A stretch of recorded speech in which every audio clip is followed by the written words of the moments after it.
الحمد للہ رب العالمین، صلاۃ والسلام علی رسول النبی الکریم وعلی آلہ واصحابہ اجمعین۔ الحمد للہ الحمد للہ الذی ہدانا لہذا وما کنا لنہتدی لولا ان ہدانا اللہ۔ رب اشرح لی صدری ویسر لی امری واحلل عقدۃ من لسانی یفقہوا قولی، آمین یا رب العالمین۔ آمین۔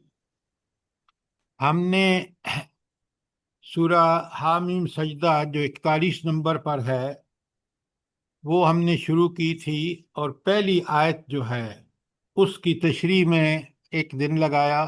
پھر دوسرے دن ہم نے پورا اسلام کیا ہے اس کا چارٹ آپ کے سامنے ہے۔ کل میں نے آپ کو ماڈیفائڈ اور کریکٹڈ بھیج دیا، دوسرا ورژن پہلے کو ڈیلیٹ کر دیں۔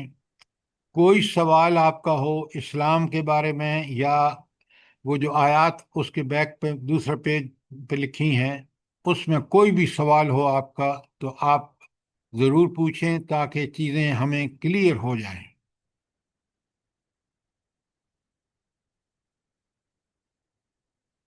اگر کوئی سوال نہیں ہے تو پہلی آیت کا جو ہے حامیم تنزیل من الرحمن الرحیم ہیں، لیکن یہ تنزیل من الرحمن الرحیم، یہ کتاب تنزیل کا مطلب ہے جو بڑے اہتمام سے ٹھہر ٹھہر کے نازل کی گئی ہو، اور انزلہ جو ہے وہ یک بارگی نازل کرنے کے لیے ہے۔ لیکن یہ یہاں قرآن کہتا ہے کہ یہ کتاب بڑے اہتمام سے کس نے نازل کی ہے؟ کس نے نازل کی ہے؟ اللہ تعالیٰ الرحمن الرحیم ہے۔ آپ نام لیں رحمان اور صاحبہ، رحیم نے۔ الرحمن الرحیم، اللہ کی صفت آئی ہے، وہ کیوں نہیں بولتی آپ؟ جی جی اچھا، اب ذرا سوچیں کہ یہ یہاں رحمان الرحیم کیوں آیا ہے تنزیل کتاب کے ساتھ؟ ہمیشہ اپنے آپ سے سوال کریں، بڑے پیارے جواب ملیں گے آپ کو۔ ہاں جی، یہ کیوں آیا ہے نام اللہ کا الرحمن اور رحیم قرآن کی تنزیل کے ساتھ؟ جلدی بتائیں۔ سر جی، یہ قرآن کا انکار کرنے والوں کو تنبیہ ہے اور فرما برداری کرنے والوں کو خوشخبری دی گئی ہے کہ جو اس پہ عمل کرے گا اس کی دین اور دنیا دونوں سنور جائیں گے، اور جو نافرمانی کرے گا، یہ اللہ تعالیٰ کی عظمت کا بیان ہے کہ قرآن ہی رحمت ہے، اور جو چھوڑے گا وہ ذلیل اور رسوا ہوگا۔ ہاں، اب آپ نے بات تو ٹھیک کی ہے۔ دیکھیے، قرآن کی بات ہو رہی ہے نا، اس کے ساتھ دو صفات آئی ہیں۔ اس کا مطلب ہے کہ اگر تم رحمت چاہتے ہو نا اللہ کی، تو اللہ کی رحمت اس کتاب میں ہے جس کے ساتھ رحمان اور رحیم کا لفظ آیا ہے۔ جی اب ہم پتنی مسلمانوں کا آج اتنا برا حال ہے کہ آپ دیکھ لیں کہ کس قدر ہم کافروں کے پیچھے چل رہے ہیں۔ کل میں نے ساری آیات آپ کو بھیجی ہیں، اس سے پہلے بھی بھیجی ہیں، کہ اللہ تعالیٰ نے جو منع فرمایا ہے کہ تم ان یہود و نصارہ کے پیچھے اور کافروں کے پیچھے نہ چلنا۔ وجہ، کافر بت پرست ہے، کافر اللہ کا منکر ہے، اور یہ اہل کتاب پوری آپ پڑھ لیں سورہ بقرہ کا پہلا نصف، اللہ تعالیٰ نے کتنے ان پر احسان کیے، اور یہ کتنے گمراہ تھے کہ انہوں نے بالآخر تورات کے اندر تبدیلیاں کر دی اور اس سے منحرف ہو گئے جو احکامات تھے۔ یہ مسلمان بھی کرتے، یقین مانیں، یہ تو اللہ تعالیٰ کا خاص کرم ہوا کہ اس نے اس کتاب کی حفاظت خود اپنے ذمے لے لی۔ یہ جو سورہ حجر میں فرمایا نا، انا نحن نزلنا الذکر وانا لہ لحافظون، ہم نے یہ ذکر قرآن نازل کیا اور ہم اس کی حفاظت کرنے والے ہیں۔ ایسی حفاظت کی کہ آپ دیکھ لیں دنیا میں زبر زیر کا فرق نظر نہیں آئے گا۔ اور یہاں جو بات ہے سمجھنے کی اور پلے باندھنے کی کہ یہ کتاب اس ہستی نے کی ہے جو الرحمن، الرحمن کا مطلب ہے اس کی رحمت کی مقدار بہت زیادہ ہے، لیکن رحمان میں تسلسل نہیں ہے، کوانٹٹی زیادہ ہے رحمت کی، لیکن رحیم ساتھ لانے کا مطلب یہ ہے کہ وہ مسلسل اس کی یہ رحمت کی صفت جو ہے وہ دنیا میں جاری اور ساری ہے۔ اس کا ثبوت کیا ہے؟ اللہ تعالیٰ کی رحمت جاری اور ساری ہے، اس کا ثبوت کیا ہے؟ مسلسل ہے، جلدی سر بتائیں۔ جو سر جو اپنے گناہوں پر سچے دل سے نادم ہو اور توبۃ النصوح کرے اور دوبارہ اچھے عمل کرے تو اس کے لیے اللہ کی رحمت ہی رحمت ہے انشاءاللہ۔ اوہو اوہو، یہ تو آپ نے سنی سنائی بات کی، جو میرا سوال تھا اس کو تو آپ نے ایڈریس ہی نہیں کیا۔ سر دن کے 24 گھنٹے اللہ تعالیٰ کی مہربانی ہمارے اوپر ہے۔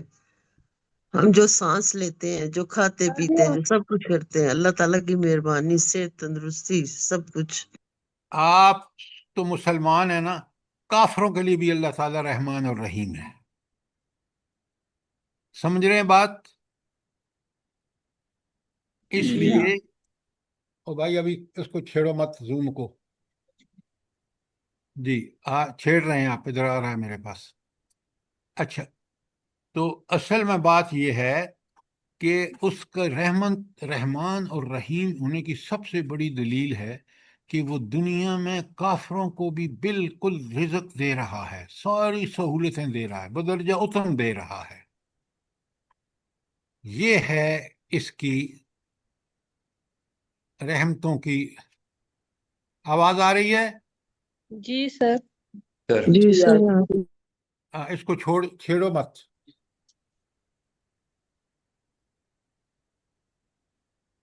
آواز آ رہی ہے؟ جی سر آ رہی ہے۔ اچھا، تو اب آپ نے دیکھا کہ رحمان اور رحیم اتنا زیادہ ہے کہ دنیا میں اس نے کسی کو رزق نہیں روکا، ہر ایک کو دے رہا ہے اور اپنی مرضی سے دے رہا ہے، عین حکمت اور عدل کے تحت سب کو رزق دے رہا ہے، کیونکہ آزمائش ہے دنیا۔ لہذا یہ جو الرحمن الرحیم کتاب کے ساتھ ہے، اس کا مطلب یہ ہے کہ اللہ تعالیٰ کی رحمت کا مستحق بننا چاہتے ہو، پھر اس تنزیل کو پکڑ لو، اس قرآن کو پکڑ لو، اس کے اوپر یقین رکھو اور یقین کر کے اس کے مطابق زندگی گزارو، رحمت اللہ کی آپ اس کے مستحق ہو جائیں گے۔ اور اگر آپ نے اس قرآن کو چھوڑ دیا، یہ جو رحمان اور رحیم کی کتاب ہے، تو پھر دنیا اور آخرت کا خسارہ۔ دنیا میں خسارہ اس وجہ سے نہیں کہ اللہ تعالیٰ آپ کا رزق بند کر دے گا، آپ کے رزق میں برکت نہیں ہوگی، آپ کو مصیبتیں، تکلیفیں، پریشانیاں، آپ جن کو سمجھتے ہیں نا کہ وہ پیسے سے حل ہو جائیں گی، ہمارے تعلقات سے، وہ کبھی حل نہیں ہوتی ہیں، وہ حل ہوتی ہیں اللہ کے حکم سے۔ اور اللہ کا حکم جو ہے رحمت کا، وہ مشروط ہے اللہ کی کتاب سے جڑنے سے۔ جو اس سے جڑ گیا، جو اس کے مطابق زندگی گزار لی، وہ اس کی رحمتوں کا یہاں بھی، اس دنیا میں بھی اور آخرت میں بھی مستحق ہو گیا۔ اور جس بدبخت نے اس کا انکار کیا، وہ تو اس نے اللہ کو بھلا دیا، اور جس نے اللہ کو بھلا دیا اس نے اپنے آپ کو بھلا دیا۔ کیا مطلب؟ مطلب یہ کہ جو اللہ کو یاد کرتا ہے نا، وہ سمجھتا ہے میرا آقا، مالک، خالق، رازق، حاکم اللہ ہے۔ اور جو بدبخت انکار کرتا ہے، وہ ان سب چیزوں سے انکار کرتا ہے۔ وہ کس کے پیچھے چلتا ہے؟ تین چیزوں کے پیچھے لکھیں، اپنی خواہشات نفس کے پیچھے کافر چلتا ہے، یا شیطان کے پیچھے چلتا ہے، یا طاغوت کے پیچھے چلتا ہے۔ اور مومن وہ شخص ہے جس نے اپنی خواہش نفس کو کس کے تابع کر لیا؟ قرآن و سنت کتاب۔ ہاں، شریعت کے تابع کر لیا۔ بالکل آپ نے ٹھیک کہا۔ ہم مومن بنیں، اگر ہم مومن نہیں بنیں گے، اور قرآن میں بڑا کلیئرلی بتا دیا ہے، سورہ بقرہ کی 208 میں، یہ آیتیں لکھ لیا کریں جلدی سے، اس میں کہا ادخلوا فی السلم کافہ، پورے کے پورے دین میں داخل ہو جاؤ، زندگی کے ہر معاملے میں، ہر جگہ، ہر وقت صرف اللہ کے حکم کی تعمیل۔ اگر نہیں کرو گے تو دیکھیں کتنا آج ذلیل ہے مسلمان، دنیا کی دولت اس کے پاس، ذرائع اور وسائل اس کے پاس، تعداد میں یہ زیادہ، لیکن آپ دیکھ لیں ذلت اور پستی کیسا مقدر ہے۔ اللہ اکبر۔ یہ سارے حکمران کس کے جوتے جا کے چاٹ رہے ہیں واشنگٹن میں؟ اس شخص اس شخص کے جو ہمارے ماؤں بہنوں کا قاتل ہے غزہ میں۔ اللہ اکبر، کیا ایمان۔ اچھا، اس میں تو مجھے وہ حدیث ایسی یاد آتی ہے نا کہ صحابہ پاک نبی کریم صلی اللہ علیہ وسلم سے حیرت سے پوچھتے ہیں، جب نبی کریم صلی اللہ علیہ وسلم نے فرمایا نا کہ یہ تم تو ایسے ہوگے جیسے ایک دسترخوان پر کھانا سجا ہوا ہوتا ہے اور بھوکے آ کے اس کو اڑا کے لے جاتے ہیں، ایسی حالت ہوگی مسلمانوں کی۔ تو صحابہ رضوان اللہ تعالیٰ علیہم اجمعین نے پوچھا، یا رسول اللہ کیا تعداد میں کم ہوں گے؟ اچھا یہ مجھے بتائیں کہ صحابہ نے یہ کیوں سوال کیا؟ جلدی بتائیں۔ صحابہ نے اس لیے سوال کیا کہ مسلمان ہوں گے اور اتنے کمزور کیسے ہو جائیں گے وہ، ڈاکٹر صاحبہ آپ کیوں مغلوب نہیں کیوں ہو کہتی، جائیں گے؟ پلیز آپ کیوں نہیں کہتی کہ صحابہ نے اس قرآن اور اس دین پر عمل کر کے دنیا کو فتح کیا؟ تو انہوں نے جب یہ نبی کریم صلی اللہ علیہ وسلم کے منہ سے یہ ارشاد مبارک سنا کہ تم ایسے ہوگے جیسے کھانا سجا ہوا ہوتا ہے اور کافر پڑ جائیں گے اس کے اوپر، تو وہ صحابہ نے اس لیے حیرت کا اظہار کیا کہ وہ دنیا میں ساری فتوحات ان کو اسلام، آج اسلام کو چھوڑ کے آپ دیکھ لیں نبی کریم صلی اللہ علیہ وآلہ وسلم کا فرمان کتنا برحق تھا۔ اللہ اکبر۔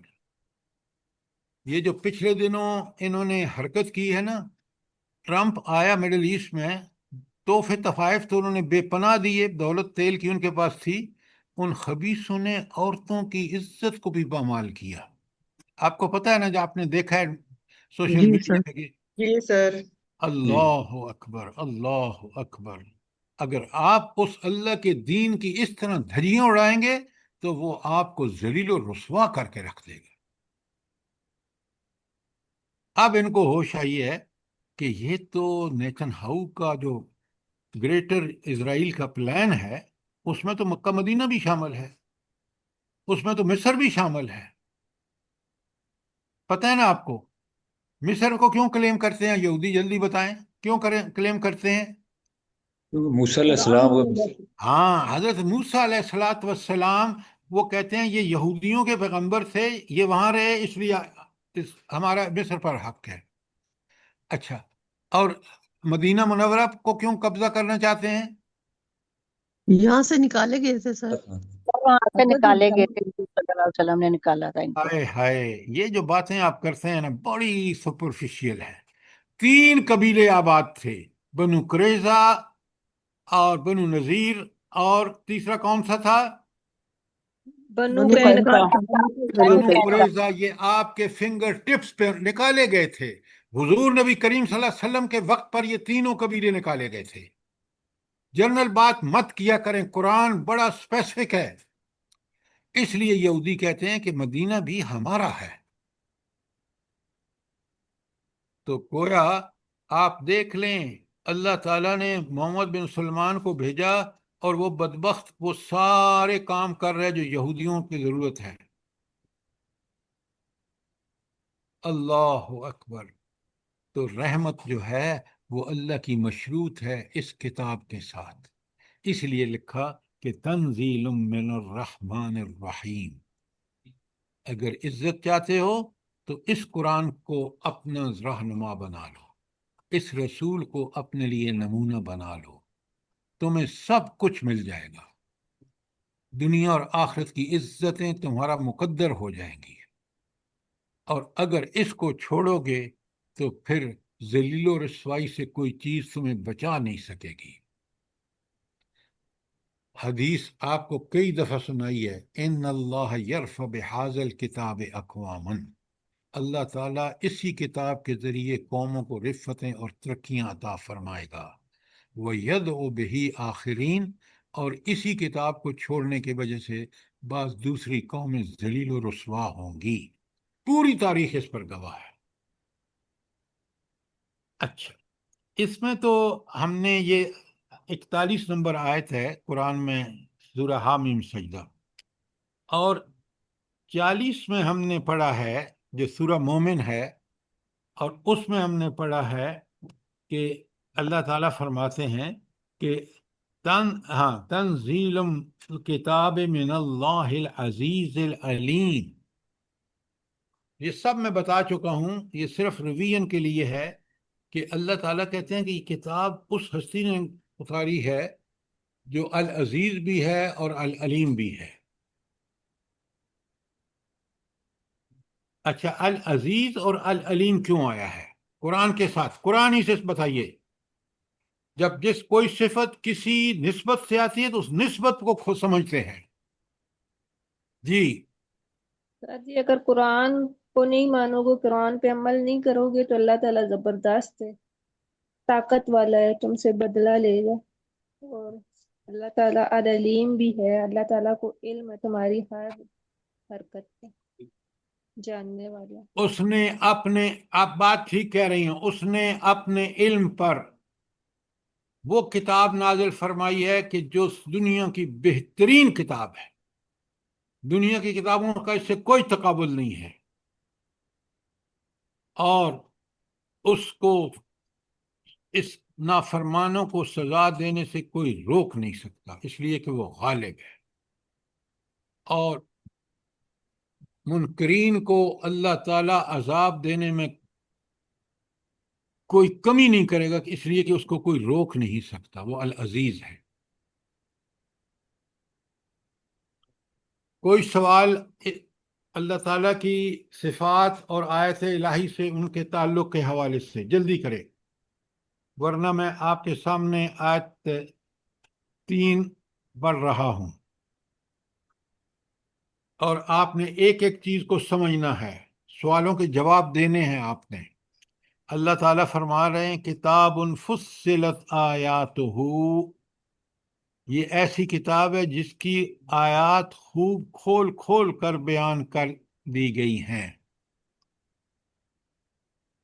ذرا اپنا بکواس بند کریں نا، اور بات ہم کم کریں۔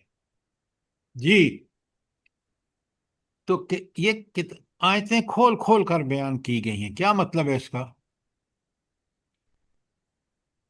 یعنی پورے قرآن میں سمجھائی گئی ہیں باتیں، بار بار سمجھائی گئی ہیں، ڈاکٹر کوئی صاحبہ شک شبہ نہیں۔ خدا کا خوف کریں، مثال آپ کے سامنے ہے۔ کل میں نے آپ کو تنزیل کے حوالے سے جو اللہ نے کھول کھول کے بتایا کہ اب دو ابھی میں نے ابھی سامنے کھولی ہیں، آپ نے پورا ہینڈ آؤٹ آپ کے موجود ہے آپ کے پاس، کہ قرآن نے جو بات کی ہے اس کو کھول کھول کے بیان کی ہے۔ مثلا توحید قرآن کا بہت بنیادی ٹاپک ہے، اس لیے کہ سارے عقائد توحید سے برآمد ہوتے ہیں، اور پورے دین اسلام کی بنیاد توحید ہے۔ اس توحید کو قرآن نے بیان کرنے کا حق ادا کیا ہے، یہ ہے سب سے بڑی مثال۔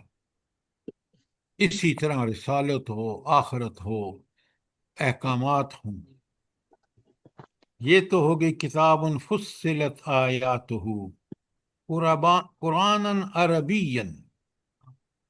یہ قرآن عربی کہہ کے قرآن کا مقصد کیا ہے؟ بڑے غور سے سنیں،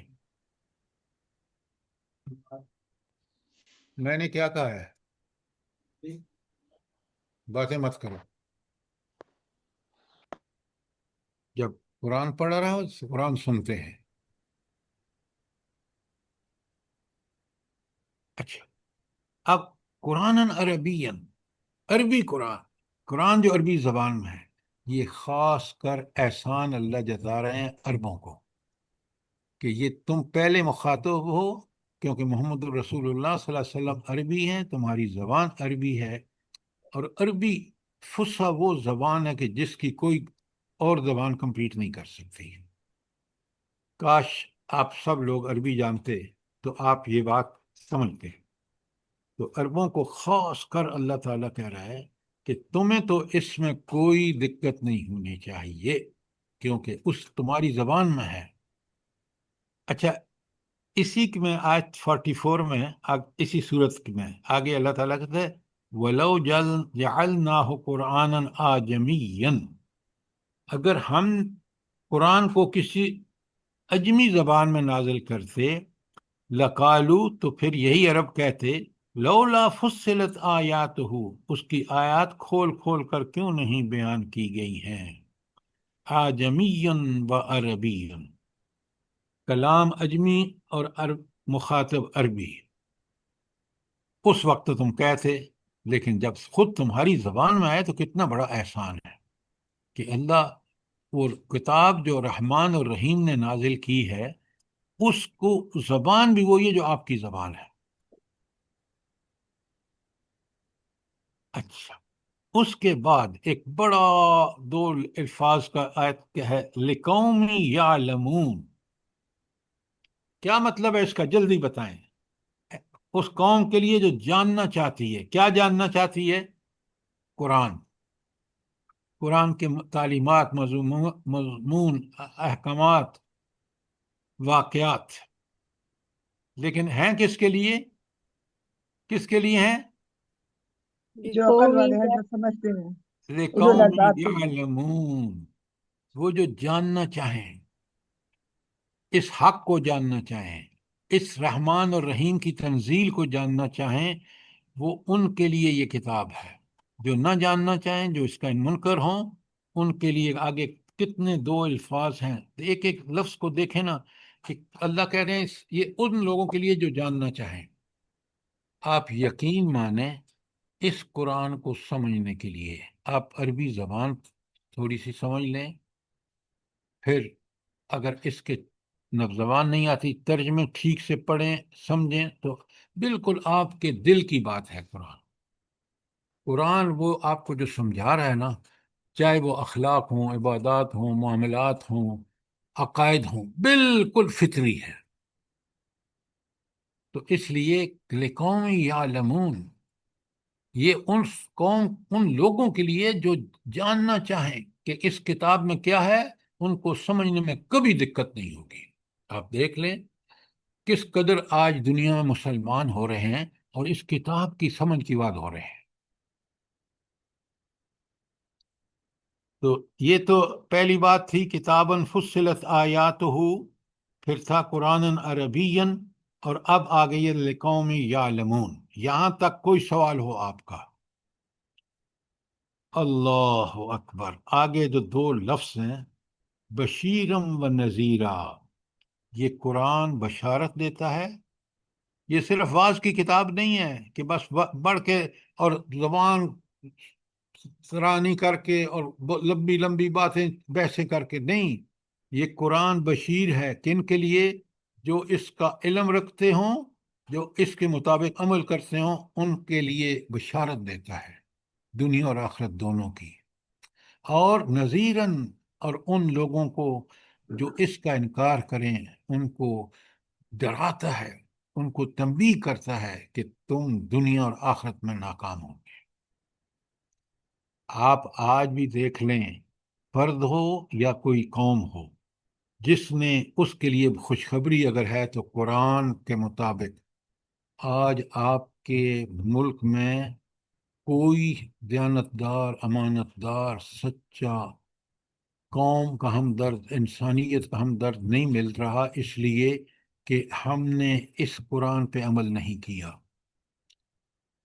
آپ کی اسٹیبلشمنٹ ہو، آپ کے ججز ہوں، آپ کے بیوروکریٹس ہوں، آپ کے پیسے والے ہوں، آپ کے غربا ہوں، ساری کلاسیں اس سے تہی دست، اور ان میں ڈھنگ کا آدمی ڈھونڈنا ناممکن۔ ایگری کرتے ہیں نہیں کرتے؟ جی سر، بالکل۔ جی بالکل۔ تو بشیرم و نذیرہ، کتنی بڑی دو الفاظ، کہ بشیر ان کے لیے کیونکہ رحمان اور رحیم کی نازل کردہ کتاب، اگر تم اس پہ عمل کرو گے تو تمہیں اس کی رحمتوں کی بشارت، اور اگر تم انکار کرتے ہو تو پھر تمہیں اس ہولناک اور خوفناک آخرت اور قیامت کا جو ہے وہ بھگتان بھگتنا پڑے گا۔ اچھا، آگے آیت میں اللہ تعالیٰ کرتے ہیں آرز اکثرہم فہم لا یسمعون. یہ کتاب جس کی ساری پہلے صفات آ گئی ہے کہ کھول کھول کے آیت بیان کی گئی، عربی قرآن ہے، تم عرب ہو، یہ قوم یعلمون کے لیے ہے، یہ بشیر بھی ہے، نذیر بھی ہے. اتنی ساری قرآن کی اب قرآن بیان کرنے کے بعد کہتے ہیں فارز اکثرہم، ان میں سے اکثر منہ موڑ رہے ہیں، اعراض کر رہے ہیں، فہم لا یسمعون، وہ تو اس کو سننے کے بھی قابل، سننے کے لیے بھی تیار نہیں ہے. اب آپ مجھے بتائیں، اور اللہ کریں فارض اکثرہم، ان میں سے اکثریت جو ہے وہ اس قرآن کو سننے کے بھی لیے تیار نہیں ہے. کتنی بدبختی ہے. اچھا، لوگ قرآن کو کیوں نہیں سنتے؟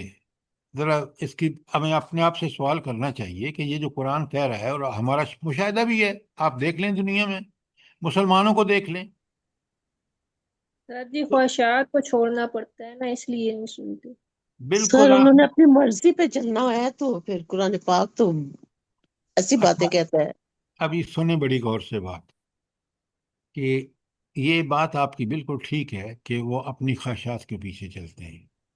اصل میں ذرا سا آپ گہرائی میں دیکھیں نا، پھر بات بھی سمجھ آتی ہے اور اللہ کا خوف بھی پیدا ہوتا ہے. کہ اصل بات یہ ہے کہ یہ انسان اس دنیا کو سب کچھ سمجھ بیٹھا ہے، اس لیے وہ سنتا بھی نہیں ہے، عمل بھی نہیں کرتا، دھیان بھی نہیں دیتا، کیونکہ وہ سمجھتا ہے کہ سارے مسائل جو ہیں نا وہ اپنے دولت سے، اپنی چالاکیوں سے حل کر لوں گا. کبھی حل نہیں ہوتے. آپ دیکھ لیں، اپنے ملک کو دیکھ لیں، اگر چالاکیوں سے اور دولت مندوں کی دولت کی وجہ سے مسائل حل ہوتے تو یہ چھوڑ چھوڑ کے تھوڑے بھاگتے باہر دنیا میں. لہذا ان کا مسئلہ کہ قرآن جیسی نعمت سے اعراض جو ہے، اس کی ایک ہی وجہ ہے دنیا کی محبت، دنیا داری، دنیا پرستی. اب دنیا پرستی میں سب کچھ آ جاتا ہے. مثلا آپ کہتے ہیں خواہشات کی پیروی، شیطان کی پیروی، دنیا کے لیے وہ سب کی پیروی کرنے کو تیار ہیں. اللہ کی پیروی کو چھوڑ دیتے ہیں، جس پیروی کرنے میں ان کا سیرت و کردار، ان کے تعلقات، ان کے معاملات سب سدھر جاتے ہیں. تو آپ نے دیکھا کہ اس آیت میں کس قدر 3 اور 4 میں نے آپ کے سامنے پڑھی ہیں. اور اس میں پھر میں بتا دیتا ہوں، کتاب فصلت آیاتہ، ایک. نمبر 2، قرآن عربی لقوم یعلمون، 2، بشیرن 3، نذیرن 4، اور 5ویں بات کہ ان اعراض پھر بھی کر رہے ہیں، اور اکثر اعراض کر رہے ہیں، اس کے سننے تک کے روادار نہیں. کوئی سوال، کوئی چیز کلیئر نہ ہوئی ہو، میں دوبارہ اس کو کھول سکتا ہوں، سوال کریں آپ.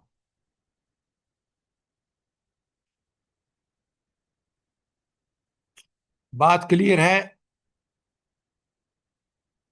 جی سر جی. جی سر، جی سر. اچھا، جی یہ رحمان الرحیم کی ایک ہے، پھر فصلت 2، اور قرآن عربیہ 3، بشیرن 4 اور نذیرن 5، یہ 5 صفات. لیکن وہ جو آپ پہلی بات کہہ رہے ہیں نا، کتابن فصلت آیاتہ، نمبر 1 اس آیت میں، قرآن عربی نمبر 2، اگر ساتھ ملا لیں تو کوئی حرج نہیں ہے. قرآن عربی لقوم یعلمون 2، بشیرن 3، نذیرن 4، اور 5واں کہ ان ساری خوبیوں کے باوجود فارض اکثرہم فہم لا یؤمنون. اب بات سمجھ آ گئی ہے؟ جی سر. اچھا، اب چلتے ہیں اگلی آیت 5 پر. یہ 3 اور 4 تھی. اب ذرا غور فرمائیں، اور جو آج مسلمانوں کی حالت ہے، کس عمدگی کے ساتھ اللہ تعالیٰ نے یہاں بیان کیا ہے سورہ 5 آیت نمبر 5 میں. اچھا، یہ جو سنتے نہیں، مانتے نہیں، وہ کیا کہتے ہیں؟ کافر کیا کہتے ہیں؟ ان منکر کیا کہتے ہیں؟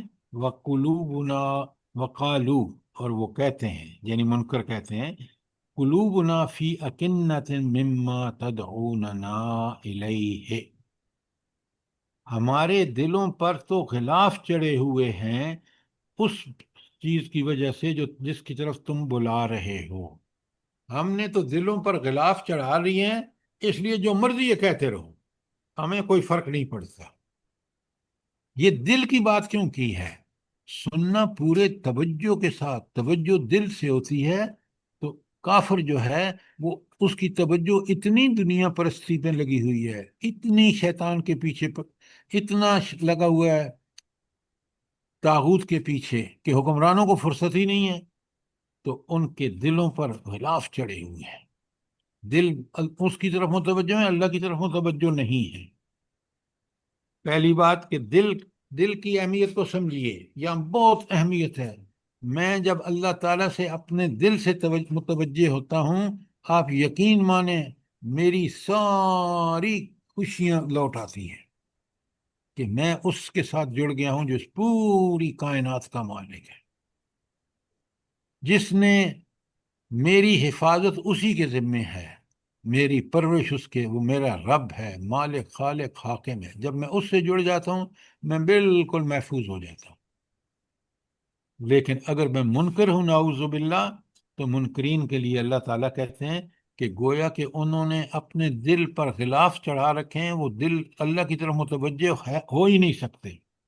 دوسری بات، وفی آذان نا وقرن، اور ہمارے کانوں میں بوجھ ہے۔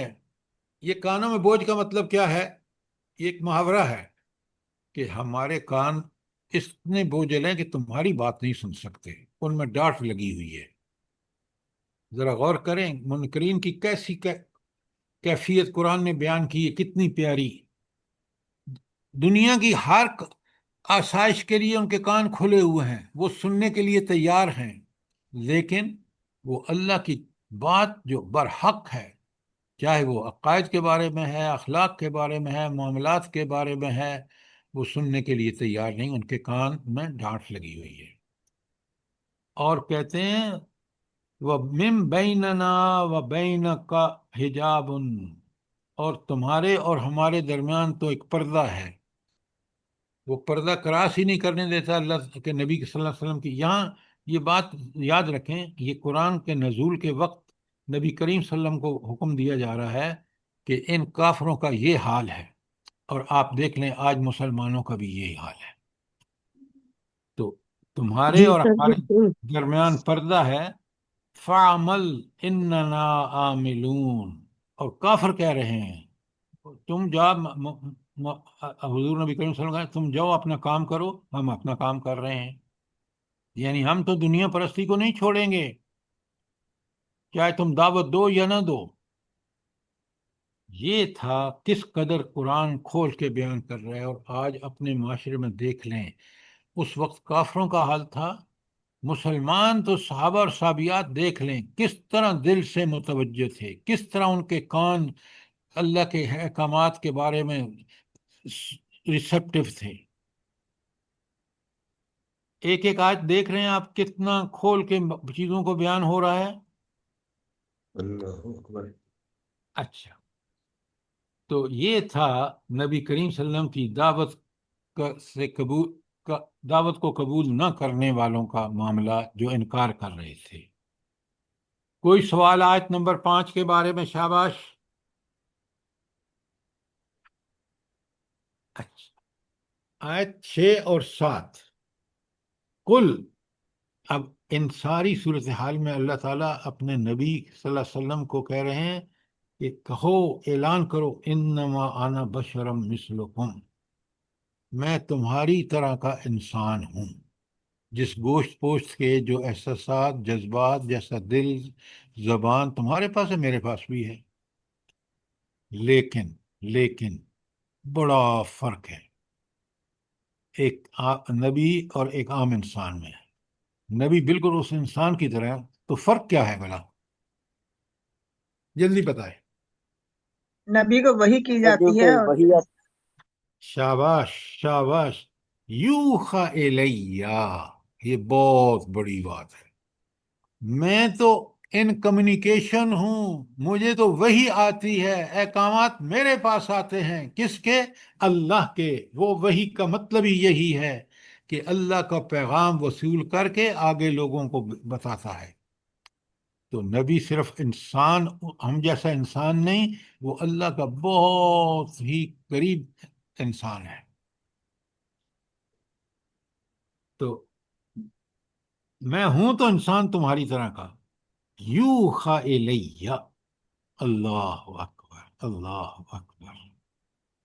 اچھا، اگلا ٹکڑا پڑھ رہا ہوں، ترجمہ کروں گا، سوال آپ سے پوچھوں گا۔ انما الہکم الہ واحد، کہ بے شک تمہارا جو الہ ہے، معبود ہے، جس کی تم عبادت کرے، وہ تنہا ہے، ایک ہے۔ یہ اس کا پچھلے آیت سے کیا تعلق ہے؟ آیت کے پچھلے حصے سے کیا تعلق ہے؟ سر نبی پاک صلی اللہ علیہ جی وسلم سے نبی، فرمایا تھا کہ آپ کہہ دیجئے جو میری طرف وحی کی جاتی ہے نا، اس کا جو لب لباب خلاصہ جو ہے وہ یہ شاباش، ہے کہ تمہارا شاباش الہ ایک ہی شازیہ، الہ ہے۔ Excellent excellent. وہی کا لب لباب اور خلاصہ کیا ہے؟ کہ تمہارا معبود ایک ہے، تمہاری خواہشات معبود نہیں، شیطان تمہارا معبود نہیں۔ معبود کا مطلب ہے جس کا کہنا ہر جگہ ہر وقت اسی کا کہنا مانا جائے، جس سے منع کرے اس سے رک جائے۔ بہت عمدہ۔ تو اللہ کہتے ہیں کہ وہی جو میرے پاس آتی ہے نا، اس کا خلاصہ ایک ہی ہے، اور وہ ہے کہ تمہارا معبود صرف ایک ہے۔ آگے فرمایا وَاسْتَقِیمُوا إِلَیْهِ، اسی کے لیے استقامت اختیار کرو۔ کیا مطلب ہے یہاں؟ کہ تم جو ہے جس جس چیز کی طرف اللہ تعالیٰ تمہیں دعوت دے رہا ہے نا، اس کو بڑے غور سے توجہ سے سنو، اس پر عمل کرو۔ تو یہ ہے استقیمو، کہ تم استقامت پکڑو۔ وَاسْتَغْفِرُوهُ، اور اپنے گناہوں کی معافی مانگو۔ آپ یقین مانیں، اگر آپ اپنی ذات کا بہت ہی بغور جائزہ لینا، بہت ساری ہم اللہ تعالیٰ کی نافرمانیاں کر جاتے ہیں۔ مثلا بازاروں میں گھومتے ہوئے ہماری نظریں اس طرف جا پڑتی ہیں جہاں اللہ نے کبھی نہیں کہا۔ جب آپ لوگ اپنے دوستوں میں بیٹھے ہوتے ہیں یا سہیلیوں میں، آپ غیبت کا ارتکاب کرتے ہیں جو اللہ کو سخت ناپسند ہے۔ تو اس لیے یہاں فرمایا وَاسْتَغْفِرُوهُ، جو یہ تم غلطیاں کرتے ہو نا، اس کے لیے اللہ سے معافیاں مانگو۔ اور پھر فرمایا وَيْلٌ لِّلْمُشْرِكِينَ، بڑی تباہی اور بربادی ہے کس کے لیے؟ مشرکین کے لیے۔ اچھا، یہ جو شرک کرنے والے ہیں، ویل المشرکین کا تعلق پچھلی سے کیا تعلق ہے بلا؟ آیت کے جو پچھلی میں نے آپ کے سامنے آیت 5 پڑھی ہے پوری، انما الہکم الہ واحد۔ بالکل آپ نے ٹھیک کہا۔ اگر تم شرک کرتے ہو اس کے ساتھ، یہ بڑا جرم کرتے ہو۔ کیوں جرم؟ اس وجہ سے کہ جو صفات الہ میں ہونی چاہیے، طاقت، قدرت، اختیار، رب ہونے کا، وہ سوائے اللہ تعالیٰ کے اور کسی میں ہے ہی نہیں۔ ساری مخلوق ہے، مخلوق خالق کے کیسے برابر ہو سکتی ہے؟ بتائیں نا مجھے۔ تو اللہ کہہ رہے ہیں کہ مشرکین کے لیے بڑی بربادی ہے۔ الذین لا یؤتون الزکوٰۃ وہم بالآخرۃ ہم کافرون۔ اب مشرک کیونکہ اللہ کو الہ نہیں نہ مانتا، لہذا وہ پہلی بات کہی کہ لا یؤتون الزکوٰۃ، بالکل ابتدائی صورتوں میں سے ہے، اور اس وقت مکے میں زکوٰۃ اس طرح فرض نہیں ہوئی تھی جس طرح مدینے میں فرض ہوئی ہے، کہ آپ کے نقدی پہ 2.5% ہے، آپ کے اونٹوں پر یہ ہے، گائے پہ یہ ہے، بکریوں پہ یہ ہے۔ تو وہاں بھی لیکن انفاق فی سبیل اللہ، اللہ تعالیٰ کے راستے میں خرچ کرنا، یہ تو ہر نبی پر لازم رہا ہے۔ اور یہ تو دیکھیں نا، اہل عرب جو تھے وہ حضرت اپنا تعلق کس سے جوڑتے تھے؟ حضرت ابراہیم علیہ السلام سے۔ اور ان کا دیکھیں جان اور مال کا کس طرح آپ علیہ الصلاۃ والسلام نے دنیا کا نمونہ دیا. اللہ نے آپ کو اپنا دوست قرار دیا. تو لہٰذا یہاں یوتون الزکوٰۃ کا مطلب ہے کہ اللہ کے راستے میں خرچ کرنا. وہ زکوٰۃ جو ٹیکنیکلی زکوٰۃ ہے وہ مدینے میں لازم ہوئی، اور وہاں آیات میں اس کا ترجمہ یہی کریں گے یہاں کہ وہ اللہ کے راستے میں خرچ نہیں کرتے. اچھا کیوں نہیں خرچ کرتے بھلا؟ مشرک کیوں نہیں خرچ کرتے؟ کیا ان کا دلیل کیا ہے ان کے پاس؟ جلدی بتائیں. یہ وہ کہتے ہیں جی وہ کہتے ہیں کہ آخرت کا یقین نہیں ہے. نہیں، یہ اگلی بات جیسے تو چھوڑے نا. سورہ یاسین میں آتا ہے سر جی کہ وہ کہتے ہیں کہ کیا اللہ ان پر خرچ نہیں کر سکتا، کہ اللہ کے ہاتھ بندھے ہوئے ہیں، یا اللہ کنجوس ہو گیا، تو ہمیں کہتا ہے کہ خرچ کرو. نہیں، وہ تو اللہ کو مانتے ہی نہیں ہے. وہاں بات دوسری ہے. ذرا یہاں اس آیت کے اندر رہیں نا. سر ان کو آخرت پہ یقین نہیں ہے کہ نہیں آخرت میں نہیں نہیں لائے نہیں، وہ اگلی بات بعد کی بات ہے. مشرک کا آخرت پر یقین نہیں ہے. یہ اچھا، مشرک خرچ اس لیے نہیں کرتا. بڑے غور سے سنیں، سمجھیں. جب آپ اپنے آپ سے سوال کر کے غور و فکر کریں گے نتیجہ آپ کے سامنے آ جائے گا. آپ غور و فکر نہیں کرتے. اب انفاق فی سبیل اللہ کافر اس لیے نہیں کرتا کہ مومن کو تو پتہ ہے کہ یہ مال اللہ کا دیا ہوا ہے، اور میں نے اگر اس میں سے غربا کا مسکینوں کا حصہ نہ نکالا تو قیامت کے دن پکڑا جاؤں گا. وہ تو شرک کر رہا ہے، وہ اللہ کو اس طرح درجے میں مانتا ہی نہیں جس طرح مومن مانتا ہے. لہٰذا وہ مال سے اتنی محبت کرتا ہے کہ وہ اللہ کے راستے میں خرچ ہی نہیں کرتا. یہ ہے اس کا مقصد یہاں. اور دوسرا، یہ مشرک کیا کرتے ہیں؟ وَهُمْ بِالْآخِرَةِ هُمْ کافرون، اور آخرت کا انکار کرتے ہیں. کیا مطلب ہے اس کا؟ یہ دیکھیں، مشرکین کی دو صفات بڑی کلیئرلی بیان کی گئی ہیں. ایک کہ وہ اللہ کے راستے میں خرچ نہیں کرتے، دوسرا وہ آخرت کے منکر ہیں. اچھا آپ مجھے یہ بتائیں، آج آپ کا مسلمان جو ہے، آپ روز دیکھتے ہیں کہ وہ آخرت کو مانتا ہے، لیکن یہ بھی مانتا ہے ساتھ کہ بس رسول اللہ صلی اللہ علیہ وسلم مجھے چھڑا لیں گے جو جیسی بھی زندگی ہوگی. قرآن اور سنت کا حکم یہ نہیں ہے. نبی کریم صلی اللہ علیہ وسلم نے آپ کو اکثر بتا چکوں گا اپنی بیٹی، پیاری بیٹی حضرت فاطمہ سے کیا کہا. لہٰذا کافر ہو یا مسلمان، زبان سے اگر کہتا ہے نا کہ میں آخرت کو، مسلمان کہتے ہیں نا، اس کا ثبوت یہ ہے کہ آپ ہر عمل کے اندر آخرت کو پیش نظر رکھ کے کریں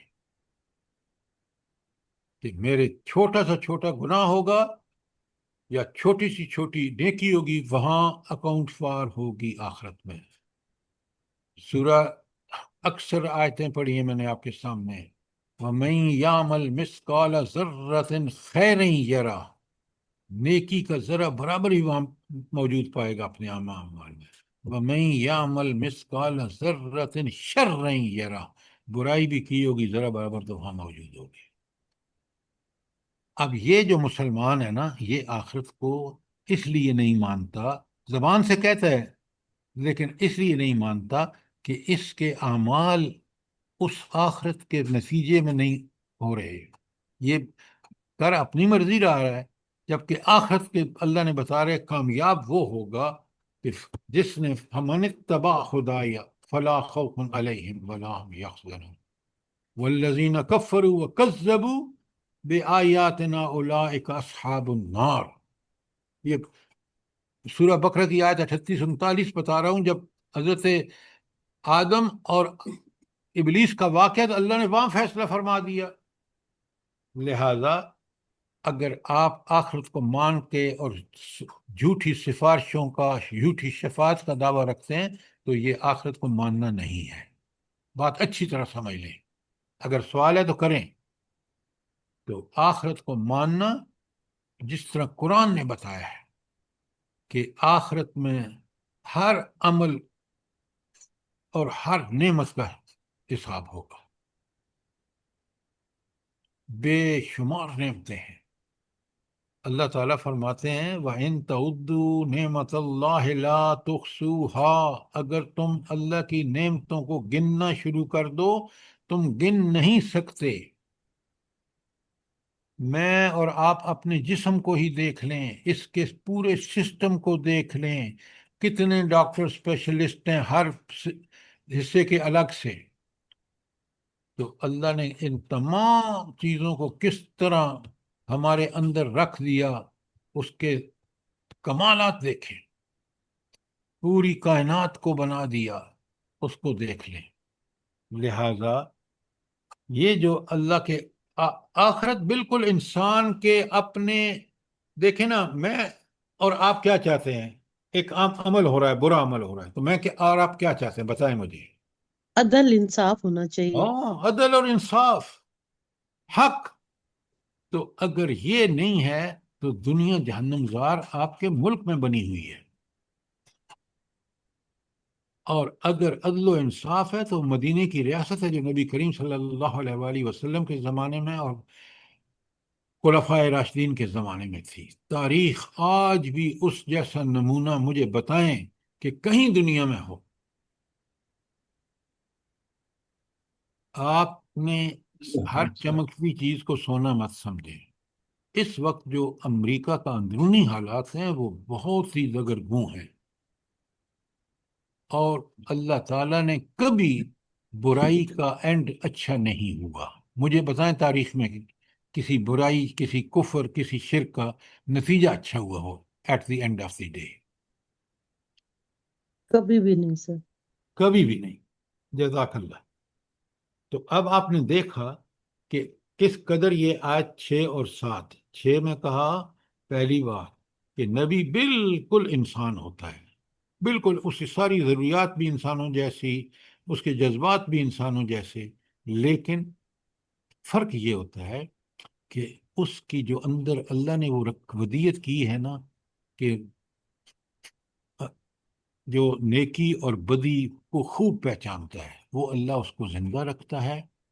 آپ نبی کریم صلی اللہ علیہ وسلم کو دیکھ لیں، آپ نے کبھی بتوں کی پوجا نہیں کی۔ کیوں؟ آپ کے اندر وہ حس بالکل جس کے ساتھ ہر انسان کو پیدا کیا، انبیاء کے اندر وہ بدرجہ اتم موجود رہتی ہے، اور وہ برائی سے بچتے ہیں، اور جب ان کو وحی آتی ہے تو سب سے پہلے اس پر عمل کرنے والے، انا اول المسلمین، میں سب سے پہلا اللہ کا فرمانبردار ہوں، جو حکم مجھے آیا ہے سب سے پہلے میں خود عمل کرتا ہوں۔ تو آپ نے دیکھا کہ نبی کی شان یہ ہے کہ اس کی طرف وحی آتی ہے، اور وحی کا خلاصہ کیا ہے؟ کہ تنہا اللہ تعالیٰ معبود ہے۔ اب جناب آپ دیکھ لیں کہ جب آپ نے اللہ کی عبادت کی تو گویا آپ نے پورے اسلام کو گلے لگا دیا، کہ آپ نے ہر اللہ کے حکم کی تعمیل کی اور ہر برائی جس سے منع کیا رک گئی۔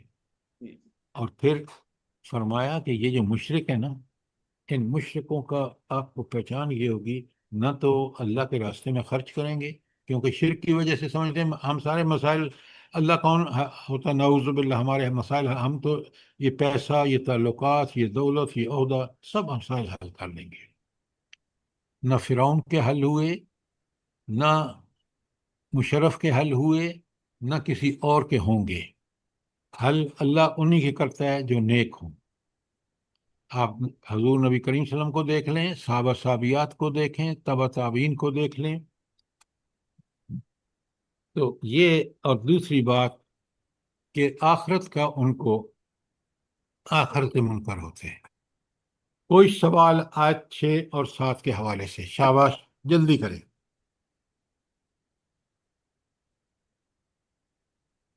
کوئی سوال نہیں ہے؟ سر جی یہ اس آیت میں فستقیمو کو تھوڑا سا کھول دیں سر۔ او اچھا، فاستقیموا جو ہے وہ اصل میں اقامت سے نکلا ہے، کسی چیز کو مضبوطی سے کھڑا کر دینا۔ یہاں فاستقیموا کا مطلب یہ ہے، بہت اچھا سوال کیا آپ نے، کہ آپ اپنے آپ کو اس دین میں استقامت اختیار کریں، جم کے مسائل آئیں گے، آپ نے پرواہ نہیں کرنی، آپ نے ڈٹ کے اللہ تعالیٰ کے احکامات کی پابندی کا حق ادا کرنا ہے۔ اور یہ بڑا ضروری ہے اور یہ اسی مومن کو حاصل ہوتا ہے جو مومن پکا سچا اللہ پر اور اس کے رسول کو نمونہ سمجھ کے زندگی گزارتا ہے، استقامت اس کو مل جاتی ہے۔ اور یہ استقامت یہاں نبی کریم صلی اللہ علیہ وسلم سے بھی کہا جا رہا ہے کہ فَاسْتَقِیمُوا الیہ، اس اللہ کے لیے استقامت اختیار کرو، اس کے حکم کی پابندی میں جو بھی مشکلات آئیں ان کو انگیز کرو، اور جو بھی خوشیاں ملیں، جو بھی انعامات ہوں، اس پہ شکر کا حق ادا کریں۔ یہ ہے استقامت۔ اب بات سمجھ آ گئی ہے؟ جزاک اللہ سر، بہت اچھی طرح، جزاک اللہ۔ اچھا، اب چلتے ہیں آیت نمبر 8 پر۔ بڑی آسان آیت ہے یہ، پچھلی آیات میں تو کئی سارے مسئلے تھے، یہاں فرمایا ان الذین آمنوا وعملوا الصالحات، وہ لوگ جو ایمان لائے اور عمل صالح کیے۔ کل جو چارٹ میں نے آپ کو دیا ہے نا، جو کریکٹ کر کے پھر بھیجا ہے، بڑا زبردست چارٹ ہے۔ ایمان کیا ہے؟ ایمان علم ہے اللہ تعالیٰ کے بارے میں، اس کی ذات صفات اور اس کے حقوق کے بارے میں، پھر توحید کے بارے میں، رسالت کے بارے میں، اور آخرت کے بارے میں، وہ علم جو قرآن و سنت نے ہمیں دیا ہے۔ یہ عقیدہ بڑی اہم چیز ہے۔ آپ دیکھیں، یہ عقیدہ ٹھیک تھا سینیٹر مشتاق کا، تو وہ غزہ پہنچ گیا، اور جو کمال اس نے کیا ہے نا، بلا اس نے کیا کمال کیا ہے؟ غزہ پہنچنے کے علاوہ بھی اس نے ایک بہت بڑا کمال کیا ہے، جلدی بتائیں۔ اس نے ان سر کا ان کی شرائط ماننے سے انکار کر دیا۔ اس نے یہودیوں کی ہر وہ شرط جو خلاف اسلام تھی، اس نے کہا میں نہیں مانتا۔ یہ ہے استقامت۔ یہودیوں نے کہا نا بھائی اس پہ اختصاص کر دو، ہم تمہیں چھوڑ دیتے ہیں کہ ہم نے غلطی کی ہے اور ہم نے وائلیشن کی ہے لاز کی، فلانا فلانا۔ انہوں نے کہا میں نہیں سائن کرتا۔ اب آپ کو استقامت سمجھ آئی ہے نہیں آئی؟ جی جی جی سر، جزاک اللہ۔ اللہ اکبر، اللہ اکبر۔ ان الذین آمنوا وعملوا الصالحات، وہ چارٹ اپنے گھر میں لگا لیں، بچوں کو بھی ازبر کرا دیں کہ ایمان کیا ہے اور عمل صالح کیا ہے۔ عمل صالح 3 چیزیں ہیں، عبادات، اخلاق اور معاملات، جو پوری زندگی پر حاوی ہیں۔ اللہ کہتے ہیں لہم اجر غیر ممنون۔ اچھا، یہ غیر ممنون کا مطلب کیا ہے؟ جلدی بتائیں۔ ہمیشہ رہنے والی ہیں سر، کبھی نہیں رکنے والا اجر۔ نہیں، لیکن ذرا اس کو کھولیں نا، سمجھیں، تاکہ ہر آدمی کی سمجھ میں آ جائے۔ نہ ختم ہونے والا اجر۔ اور پھر معنی کر رہی ہیں آپ میڈم، کیا بات ہے؟ سنیں غور سے، دنیا میں جتنا بھی آپ نے مال جمع کیا ہے، کوٹھیاں، کاریں، مربے، یہیں چھوڑ جائیں گے۔ موت آئے گی، آپ سب کچھ یہیں چھوڑ کے کٹ ہو گیا، ہمیشہ کے لیے ختم ہو گیا مال کا اور آپ کا تعلق۔ جنت کے اندر کبھی ختم نہیں ہوگا، موت ہوگی نہیں، جوانی ہوگی، زندگی ہوگی، نعمتیں ہوں گی۔ اللہ اکبر، اللہ اکبر۔ یہ جو آخری پارے کی پہلی آیت ہے نا، سورہ نبا، اس میں جو جنت کی تصویر پیش کی گئی ہے، پتہ ہے آپ کو؟ جی سر۔ یہ یاد کر لیں، پھر آپ دیکھیں گے اللہ کہتے ہیں وہاں کوئی لفظ بات اور کوئی گناہ کا کام ہوگا ہی نہیں۔ یہاں تو امتحان ہے نا، یہ سب چیزوں میں کشش بھی ہے۔ وہاں کوئی سرے سے ایسی چیز ہوگی نہیں جو انسان کو برائی کرنے پر آمادہ کرے۔ اللہ اکبر، کیا ماحول ہو! المتقین کوئی مفازا۔ لفظ اور کوئی گناہ والی بات وہاں سننے کو نہیں ملے گی۔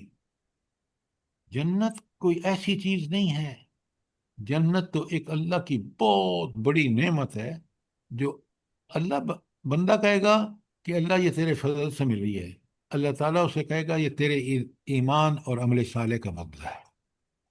اللہ اکبر، اللہ اکبر۔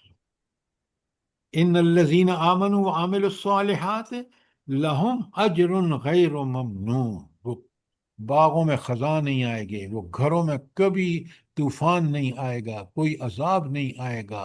اللہ اکبر، اللہ اکبر۔ کاش میں اور آپ وہ ذہن میں نقشہ جو قرآن نے کھینچا ہے آخرت کا، جنت کا، وہ ہمارے ذہن میں ہو تو ہمیں ہر آن اور لمحہ ہم کوشش کریں کہ اس جنت میں داخل ہو جائیں۔ فمن زخزخ عن النار، جو آگ سے بچا کر ادخل الجنہ، جنت میں داخل کر لیا، فقد فاز، وہی کامیاب ہے۔ کیا بات ہے، کیا بات ہے، ذرا غور فرمائیں۔ یہ تھی آیت 8۔ کوئی بھی سوال ہو آپ کا جلدی بتائیں۔ سر جنت میں جانے کی خواہش ہر بندے کی ہے، لیکن کوشش دوسری طرف ہے، دنیا کی طرف۔ تو پھر جنت دیکھیں نا، دیکھیے ایک بات یاد رکھیں، یہ جو آپ فرما رہے ہیں نا، ہمارا رویہ یہی ہے مسلمانوں کا، لیکن یہ رویہ جنت میں جانے کا ہرگز نہیں ہے قرآن و سنت کی روشنی میں ہے۔ بتائیں مجھے۔ نہیں ہے سر۔ پوری زندگی اخلاص کے ساتھ اللہ کے لیے انسان ایمان اور عمل صالح کرے، دکھاوے کے لیے کرے گا تو آپ کو حدیث پتہ ہے، شہید جس نے اپنی جان پیش کی ہوگی اس کو بلایا جائے گا اور کہا جائے گا اس کو گھسیٹ کے جہنم میں لے جاؤ۔ کیوں؟ اس نے یہ دکھاوے کے لیے عمل، اخلاص نہیں تھا اس کے پاس، اللہ کے لیے نہیں کیا۔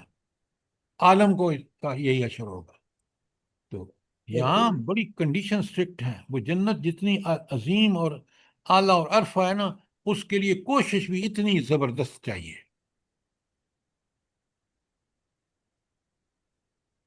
اگر خدا نہ خواستہ کسی کا یہ ہے کہ میں یہ عمل اس لیے کروں کہ میرا فوٹو چھپ جائے یا لوگ مجھے واہ واہ کریں، اللہ کہے گا، اللہ الگ ہو جاتا ہے، اللہ کہتا ہے جا دفعہ ہو جا، تو نے یہ عمل میرے لیے کیا ہی نہیں ہے، تو نے تو ریاکاری کی ہے۔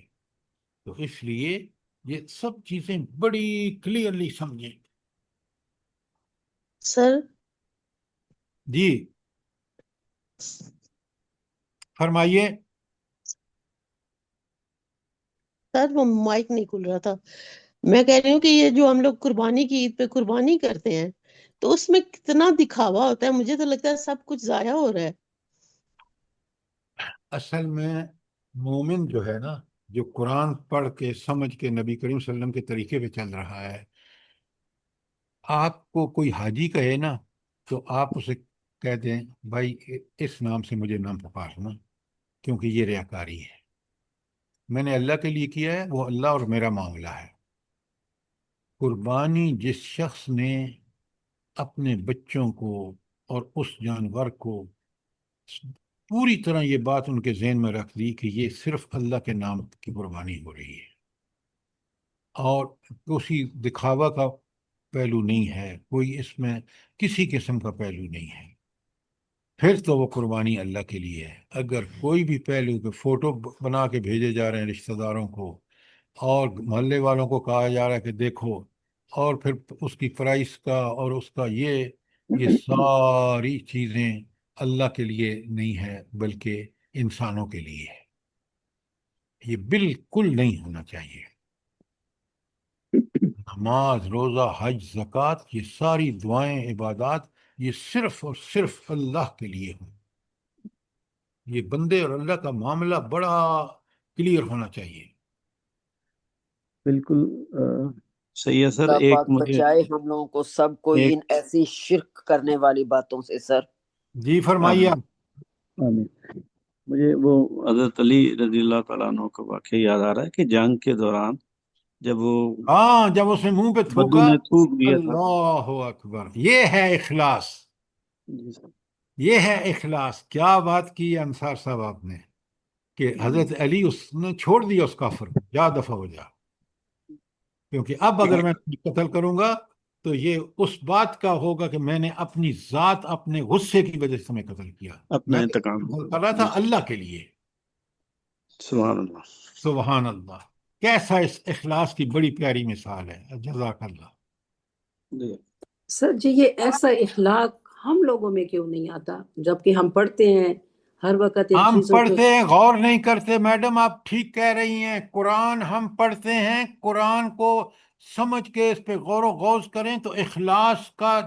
دیکھیں نا، ابھی ہمارے بھائی نے کہا کہ حضرت علی جیسا انسان جو ہے، جب کافر نے منہ پہ تھوکا تو اس کے پیٹھ پہ بیٹھے تھے، قتل کرنے جا رہے تھے، چھوڑ دیا اس کو جی کہ بے اب شک. اگر میں یہ عمل کروں. یہ ہے وہ ایمان جو قرآن چاہتا ہے، اور قرآن کس طرح کھول کھول کے ہمارے سامنے رکھتا ہے. یہی جذبہ ہم میں بھی ہونا چاہیے نا، اللہ کرے ہم یہی لوگوں جذبہ کا ہم میں. ایمان کمزور ہے سر. ہمارا قرآن سے وہ تعلق نہیں ہے جیسا حضرت علی کا تعلق تھا. بے شک، سبحان اللہ. تو ابھی ٹائم ختم ہو چکا ہے، 1 آدھ منٹ باقی ہے. 8 آیاتیں ہم نے کی ہیں. کوئی سوال، کوئی چیز کلیئر نہ ہوئی ہو قرآن سر کو. جی یہ جو آیت ہے، آیت نمبر 7، الذین لا یؤتون الزکوٰۃ، سر جی یہ میں اپنے حساب سے پوچھوں، جیسے میں اگر اپنے بچوں کو بتاؤں تو وہ تو آگے سے مجھے یہ سوال کر سکتے ہیں نا کہ وہ تو مشرکین تھے، تو یہاں زکوٰۃ تو ان پہ فرض نہیں تھی، تو یہ کیسے آئے گا؟ تو میں ان کو اس سوال کا جواب کیسے دوں گی سر؟ اچھا، بالکل بہت اچھا سوال کیا ہے رما آپ نے. اصل میں یہ ایک آیت کوئی 5ویں سال نازل ہوئی ہے نبوت کے. مکے میں اس وقت زکوٰۃ کا حکم نہیں آیا تھا، لیکن زکوٰۃ بالکل فرض تھی. سارے بنی اسرائیل کے علماء نے کہا، انبیاء نے کہا ساری. اور یہاں ذکر اس لیے ہے کہ مومن جو ایمان لاتا ہے وہ اللہ کے لیے خرچ کرتا ہے، اور زکوٰۃ کا مطلب ہی یہاں ہے کہ وہ اپنے مال کو پاک کر لیتا ہے اللہ کے راستے میں خرچ کر کے. لیکن جب حکم مدینے میں آیا کہ زکوٰۃ اونٹوں پہ اتنی ہوگی، گائے بکریوں پر اتنی، مال پر اتنی، کیش پر اتنی، وغیرہ وغیرہ، اور آج آپ کو پتہ ہے کہ ہمارے پاس ساری ڈیٹیل موجود ہیں. تو یہ حکم آنے کے بعد تو وہ فرض زکوٰۃ جو 2.5%، اس کے علاوہ جو خرچ کریں گے، خیرات، کفارے، انفاق فی سبیل اللہ، اللہ کے راستے میں خرچ کرنا، وہ زکوٰۃ تو فرض تھی. اور یہ جو انفاق فی سبیل اللہ ہے، مومن جو ہے نا اس کو چین ہی نہیں آتا. دیکھیں نا، آپ نے اور میں نے سن لیا کہ سیلاب آ گیا، لوگوں کے مال ڈنگر بیٹھ گئے، بہ گئے، گھر گر گئے، کچھ بھی نہیں ان کے پاس. اور اللہ نے اگر ہمیں دیا ہے اور ہم وہاں نہیں دے رہے، سوچیں کتنا بڑا جرم ہے کہ مال تو اللہ نے دیا، اللہ نے اس لیے دیا کہ میں اور آپ خرچ کریں. تو رہا ان بچوں کو جواب دینے کا، تو آپ بتائیں ان کو کہ یہ بالکل ابتدائی دور میں اللہ نے کہہ رہا ہے کہ تم اللہ کے راستے میں خرچ کرو. اور جب اسلام کی حکومت آئی مدینے میں، احکامات آ گئے پورا کہ 2 کام کرو، قرآن کھول کھول کے کہ زکوٰۃ بھی دو، سب سے پہلے نماز قائم کرو، پھر زکوٰۃ ادا کرو. کیوں؟ نماز سے وہ خوبیاں انسان کے 5 وقت، ان الصلاۃ تنہی عن الفحشاء والمنکر، آپ میں وہ اللہ خوف پیدا کرتا ہے. آپ کو میں یقین جانیں، اس وقت جو سوشل میڈیا پہ گندگی آ رہی ہے نا، اگر میرے اور آپ کے اندر اللہ کا خوف نہیں ہے تو ہم اس سے نہیں بچ سکتے. یہ بات سمجھ آ رہی ہے نہیں آپ کو؟ جی جی سر، سر. الحمدللہ. اس لیے اللہ کا خوف کہ خود سا ہمیں آخرت میں حساب اس اللہ کے سامنے دینا ہے. لہذا یہ وہ خوف، یہ آخرت کا خوف، یہ قیامت کا خوف، یہ اللہ کے سامنے حساب کا خوف، یہ ہے وہ سارے چیزیں، یہ اللہ کی ناراضگی کو ہم کبھی بھول نہیں لے سکتے. لہذا بچوں کو صاف بتائیں کہ دیکھیں ابتدائی دور میں حکم ہے اللہ کے راستے میں خرچ کرنے کا. اور مشرک اس لیے نہیں خرچ کرتا کہ وہ تو مال کو سب کچھ سمجھتا ہے. مومن جو ہے وہ سمجھتا ہے یہ مال اللہ کی طرف سے ہے، اور جو مجھے مال زیادہ ملتا ہے، شکر کا تقاضا یہ ہے کہ میں اللہ کے راستے میں خرچ کروں. اب بات سمجھ آ گئی رم کہ نہیں؟ الحمدللہ سر، جزاک اللہ. سر جی ایک بات تھی، اس کو اس طرح بھی ہم لے سکتے ہیں کہ جیسے پچھلی آیت میں، آیت نمبر 6 میں الہکم الہ، مطلب ایک ہی اللہ کی عبادت اور ذکر کیا گیا، اور پھر ویل کہا گیا مشرکین کے لیے کہ جو اللہ کے ساتھ، الہ کے ساتھ شریک ٹھہراتے ہیں. تو ان کے لیے ہلاکت ہے۔ اور پھر اگلی آیت اگر اس کے ساتھ ریلیٹ کریں کہ جو زکوٰۃ نہیں دیتے، زکوٰۃ سے مطلب کہ تزکیہ نفس نہیں کرتے، کہ اپنے نفس کو پاک نہیں کرتے، تو ان کے دیکھیں لیے اس آپ کو دو اس طرح چیزوں پلیز آپ کو اس لیے روک رہا ہوں کہ تزکیہ نفس اور زکوٰۃ تزکیہ نفس کا ایک ذریعہ ہے، لیکن تزکیہ نفس اور چیز ہے اور زکوٰۃ اور چیز ہے۔ اب صحیح۔ آگے چلیں۔ جی سر جی، بس یہی میرا تو یہی تھا کہ کیونکہ نبی پاک صلی اللہ علیہ وسلم جو شروع کی صورتیں تھیں ان میں تزکیہ نفس پر زیادہ زور دیا جا رہا تھا، تو یہ اس وقت زکوٰۃ مطلب فرض بھی نہیں ہوئی تھی، تو اس سینس میں کہہ رہی تھی۔ نہیں صدرہ صاحبہ، بات یہ ہے کہ جب صورتیں اگر پہلی نہ دیکھیں نا سارے 2 پاروں میں، وہ سارے عقیدے کے بارے میں ہیں، توحید، رسالت، آخرت، آپ دیکھ لیں، اور وہاں شرک کی سخت مخالفت کی گئی، کیونکہ شرک ایسا گناہ ہے جس کے نتیجے میں یہ 2 بڑے کام جہاں بیان ہوئے ہیں کہ انسان اللہ کے راستے میں خرچ نہیں کرتا کیونکہ مال سے محبت اتنی زیادہ ہوتی ہے کہ اللہ سے محبت ہوتی ہی نہیں مشرک کو۔ نمبر 2، وہ آخرت کا اس میں یقین نہیں ہوتا۔ تو لہٰذا آیت کے اندر جو اگر رہیں گے تو آپ بالکل صاف صاف سمجھ جائیں گے کہ یہ عقیدے سے متعلق ہے اور توحید کے الٹ شرک ہے، اور مشرک کے اندر یہ 2 خوبیاں ہمیشہ بڑی پرومیننٹ ہوں گی۔ اب بات سمجھ آئی کہ نہیں آئی؟ جی سر سر، الحمد جزاک اللہ۔